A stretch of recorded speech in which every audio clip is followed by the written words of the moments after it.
Jake's POV. So each of these symbols corresponds with a sound, and those sounds form the basis of your language? Selakar asked, looking over the paper with letters written all over it. We were still in her lab, only now I was teaching her about the cursive alphabet I modified to make writing runes easier. Her attention was fully focused, and she seemed to be absorbing everything. Fascinating. What a brilliant system. Her feathers sparkled brighter than I'd ever seen them before, which still wasn't overly bright, but she was clearly excited. And your people use this for communication?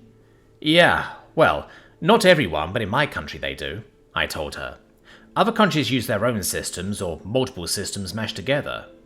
Sir Jake, I would be interested in visiting your country someday. Okay, I think you might have some trouble communicating, but one day, sure. I avoided the awkward explanation of how and why I was stuck here, and just agreed before changing the subject. You know, you've gotten the alphabet pretty quickly. It's impressive. While more complicated than runes on the surface, this system is inherently simpler. Even the symbols themselves are less complicated. Memorizing them and their associated sounds did not take long. Wait, you already did? Like you memorized the whole alphabet in the last hour we've been talking? Indeed, it was exhilarating. I cannot wait to begin experimenting with them. How? Well, I suppose I will begin with sounding out simple instructions. Perhaps then I will... No. How did you learn them so quickly? Do you have an idyllic memory? Yes. Is that normal for Nume? I wondered. No, but I was hatched with it. Applying it to my research is quite useful, Selakar explained. Speaking of which, it is time for me to return to my experiment. Thank you for teaching me this, Sir Jake. I cannot thank you enough. This changes the direction of my research entirely. Sure, you're welcome. After that, we said goodbye, and I started walking back to Suma's house/cave thing. Suma, I said over our private connection, I'm done at Selakar's lab. She agreed to fix and help improve my runes. Okay, Jake. Actually, I have some good news and a favor to ask. What's up? I went and saw my mother, like you suggested. Oh, that's... How did that go? It went well for the most part, but she would like to meet you. I'd love to meet her. Does this mean you've made up? It does. And what about your dad? Father and mother have ended their relationship. He left their home and has begun living on the other side of the mountain. Oh, man. Suma, I'm so sorry. Are they getting a divorce? A what? Like, are they ending their marriage officially, or... Marriage? What is that? Do Nume not get married? I asked, shocked. I do not know what that is. Do your people go to a courthouse, sign some documents, and swear to live together forever? No. Do humans? She sounded equally shocked. Suma's mother's POV. Jake appeared in my home a few seconds after Suma finished summoning him. He was tall, much more so than I had expected. Even though he was bent over, his head still touched the ceiling. Suma was standing on the ground beside him, and I was also on the ground, but facing him. Before his arrival, my daughter warned me of a few things. She told me to not borrow any of Jake's mana, to speak to him like I would any Nume because he was very intelligent and might get offended if I spoke to him like I speak to my own familiar. She asked me to not mention his left upper extremity, his hand, as she called it, because he has suffered an injury and lost it in a battle recently. And finally, she told me that he speaks rather rudely, that he constantly uses contractions, and I should just try to ignore them. Ow! He said, rubbing his fur-covered head with his long extremities after hitting the ceiling. His limb proportions were so distorted, like he had been stretched out from 4 directions. I saw his missing limb and compared it with his other, then felt sympathy. It must have been quite painful.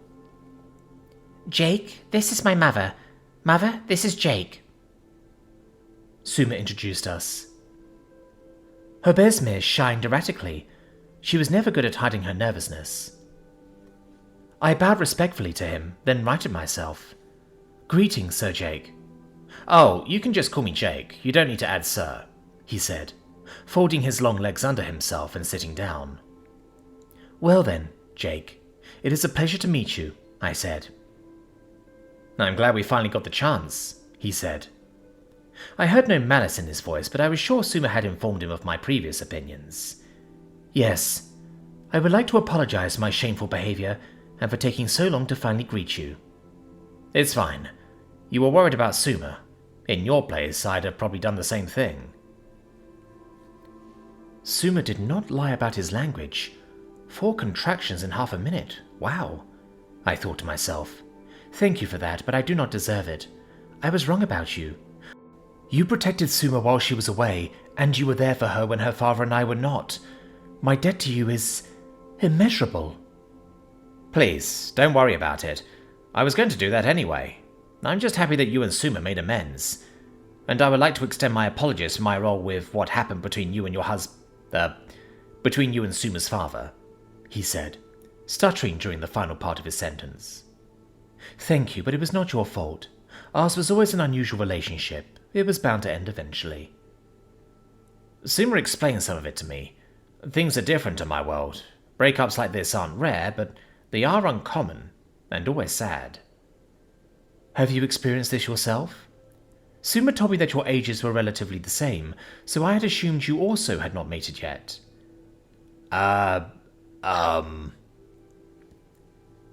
Jake's face changed colour slightly, and I could sense that he began to emit more manner than he had been before. "Mother, please do not. Jake does not like to discuss such matters." No.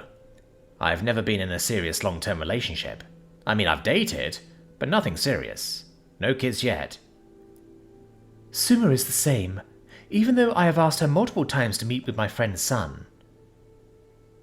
"Okay, well, it was a pleasure doing this, but Jake is quite busy. Right, Jake?" Suma protested, embarrassed. "You know, on my first day as her familiar, she had me chase away someone who was trying to flirt with her." Jake laughed. "That does indeed sound like my daughter." I chuckled. "Names! My mother wanted a name, Jake. Would you mind giving her one?" Suma cried, desperate to change the subject.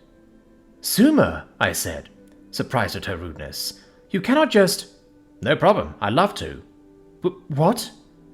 "Do you have any preferences for the name?" Like how it should sound, I mean, or if you want to have a special meaning. You know, you two don't have a family name. Do you want me to give you both one?" "Only nobles are allowed to have family names," Suma said, as if he had just offered her a morgy fruit seed, and not a family name like some distinguished noble family would have. "Oh, dang. Just a normal name then. Unless we could get the Grand Duke to make an exception." "Even Grand Duke Udocus Sopra cannot change that. It is an ancient law, nearly 1,000 years old." "Would you truly give me a name?" I finally managed to say, after spending several seconds stunned. "Sure, if you want one." "Yes, of course. Thank you." "So any preferences?" I thought for a moment. "Yes, one. I would like it to sound similar to my daughter's name. I want everyone who hears it to know that I am proud to be her mother." Jake nodded his head. "Mother," Suma said, surprised. "Okay, I can do that." He closed his eyes for a moment and rubbed the bottom of his face. "What about a name that means moon on my world? The name is Luna." "Luna?" I said, stunned. "It is beautiful. I would love that name." "Well then, it is nice to meet you, Luna."